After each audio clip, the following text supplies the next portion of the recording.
शिंदेच्या 7 खासदारांची काय गती झाली असेल? उद्धव ठाकरे भेटत नाही म्हणून गेले, तर त्यांना लोकसभा भेटत नाही म्हणायची पाळी आली. म्हणजे ना घर का ना घाट का अशी अवस्था त्यांची झाली. त्यामुळं शिंदे गटांच्या आमदारामध्ये प्रचंड अस्वस्थता आहे.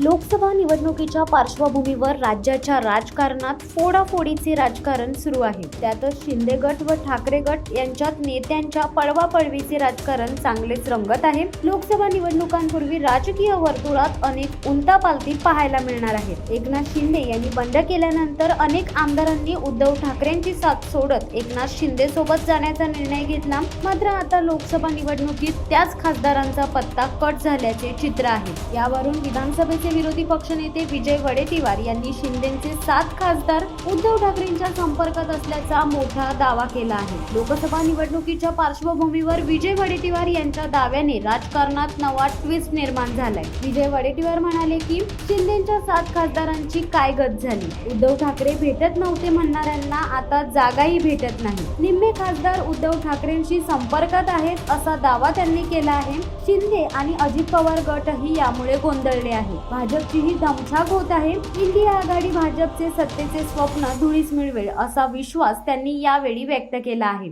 असं आहे की नाराजी कार्यकर्त्याची असणारच स्वाभाविक आहे. परंपरागत जागा ज्यावेळेस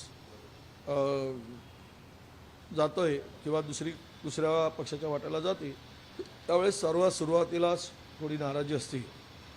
पण ती नाराजी दूर करण्याचा आमचा नक्की प्रयत्न आहे. खरं तर इतर जागा आमची नव्हती जिंकलेली, पण शिंदेच्या 7 खासदारांची काय गती झाली असेल?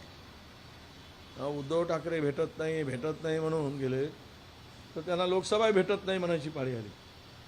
म्हणजे ना घर का ना घाट का अशी अवस्था त्यांची झाली. त्यामुळं शिंदे गटांच्या आमदारामध्ये प्रचंड अस्वस्थता आहे.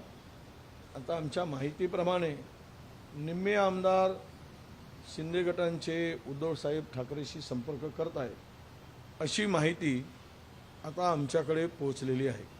वस्तुस्थिती माहीत नाही, परंतु ही चर्चा अनेक नेत्यांनी बोलून दाखवलेली आहे. याचाच अर्थ असा आहे की विरोधक गोंधळलेले आहे.